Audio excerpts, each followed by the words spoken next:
តោះយើងមកដឹងអំពីមូលហេតុដែលសហរដ្ឋអាមេរិកចំណាយលុយយ៉ាងច្រើនដើម្បីចាប់ខ្លួនបុរសម្នាក់នេះដែលបុរសម្នាក់នេះមានឈ្មោះថា Nicolas Maduro ដែលគាត់ជាមេដឹកនាំនៅក្នុងប្រទេស Venezuela អ្នកទាំងអស់គ្នាប្រកាសជាបានឃើញព័ត៌មានទាក់ទងទៅនឹងការចាប់ខ្លួនរបស់មេដឹកនាំនៃប្រទេសមួយនេះហើយបញ្ហាដែលធ្វើឲ្យសហរដ្ឋអាមេរិកចំណាយថវិកាយ៉ាងច្រើនដើម្បីចាប់ខ្លួននោះគឺដោយសារតែបុរសម្នាក់នេះបានជាប់ចោទពីក្រសួងយុត្តិធម៌របស់សហរដ្ឋអាមេរិកដែល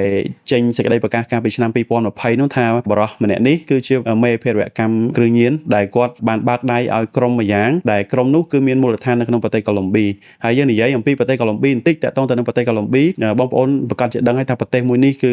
សម្បូរកូកាអ៊ីនខ្លាំងមែនទែនដែលប្រទេសកូឡុំប៊ីនេះគឺមានផ្ទៃដីរហូតដល់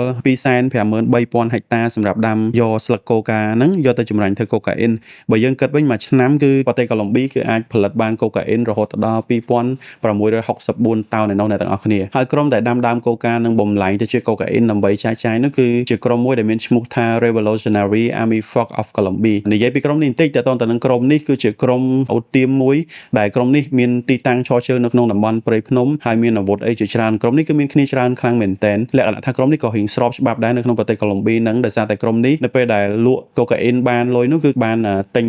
នៅសភាវុធជាច្រើនសម្រាប់ទុកនៅក្នុងប្រទេសកូឡុំប៊ីរហូតដល់មានកិច្ចព្រមព្រៀងមួយដែលប្រទេសកូឡុំប៊ីនេះគឺបានរំសាយក្រុមដែលគេហៅថា Revolutionary Army Force of Colombia នឹងចេញហើយក្រុមហ្នឹងក៏បំលែងទៅជាបកនយោបាយសម្រាប់ការបោះឆ្នោតវិញប៉ុន្តែមកដល់ពេលបច្ចុប្បន្ននេះក្រុមនេះមួយចំនួនតូចក៏មាននៅសេសសល់ដែរដែលកាន់កាប់អាវុធខុសច្បាប់ហើយសំងំនៅក្នុងព្រៃនៅអីអញ្ចឹងបើយើងនិយាយពីការពាក់ព័ន្ធគ្នាតាក់ទងទៅនឹងធ្វើឲ្យមានការចាប់ខ្លួនលោក Nicolas Maduro ហ្នឹងគឺដោយសារតែលោក Maduro ហ្នឹងបានបើកដៃឲ្យក្រុមមួយហ្នឹងនាំអាកូកាអ៊ីនពីកូឡុំប៊ីហ្នឹងចូលទៅ Venezuela រួចនាំចេញតាមលក្ខណៈថាទូកតូចៗឬក៏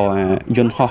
តូចៗហ្នឹងនាំទៅលើកោះទូចៗមួយចំនួននៅក្នុងសមុទ្រហ្នឹងបន្ទាប់មកក៏នាំចេញទៅកាន់មិចស៊ិកឬក៏នាំចូលសហរដ្ឋអាមេរិកហ្នឹងហើយអ្នកទាំងអស់គ្នាបានដឹងហើយគ្រប់ប្រធានាធិបតីទាំងអស់របស់សហរដ្ឋអាមេរិកគឺតែងតែគិតគូរទៅលើបញ្ហាគ្រឿងញៀននឹងខ្លាំងមែនទែនពីព្រោះថាវាហូរចូលខ្លាំងមែនទែនអ្នកទាំងអស់គ្នាហើយមកដល់អាណត្តិលោក Donald Trump នេះក៏យើងបានឃើញដែរគឺ Donald Trump គាត់បាន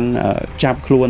មេដឹកនាំនៃប្រទេស Venezuela នេះយកមកកាត់ទោសឲ្យអ្នកទាំងអស់គ្នាចំពោះប្រជាជននៅក្នុងប្រទេស Venezuela មួយចំនួនធំក៏លក្ខណៈថាមានការអសប្បាយជប់លៀងជប់អីអញ្ចឹងហើយមួយវិញទៀតយើងមកដឹងអំពីចំណាត់ការរបស់តុលាការនៅសហរដ្ឋអាមេរិកទាំងអស់គ្នាដែលបច្ចុប្បន្ននេះតុលាការមិនទាន់អាចធ្វើការចោទប្រកាន់ឬក៏កាត់ទោសទៅលើលោក Maduro ទេដែលលោក Maduro គឺត្រូវឃុំឃាំងនៅសហរដ្ឋអាមេរិកនៅឡើយប៉ុន្តែអត់ទាន់អាចដាក់ទោសអីបានទេដោយសារតែលោក Maduro គាត់បានបដិសេធថាគាត់មិនបានពាក់ព័ន្ធទៅលើបញ្ហាគ្រឿងញៀនអីហ្នឹងទេអញ្ចឹងយើងមានតែរងចាំចំណាត់ការរបស់តុលាការដែលគាត់នឹងកាត់ក្តីម្ដងទៀតនៅថ្ងៃទី17 ខែមករានេះឯងហើយវីដេអូរបស់ខ្ញុំមានតែប៉ុណ្្នឹងទេអរគុណ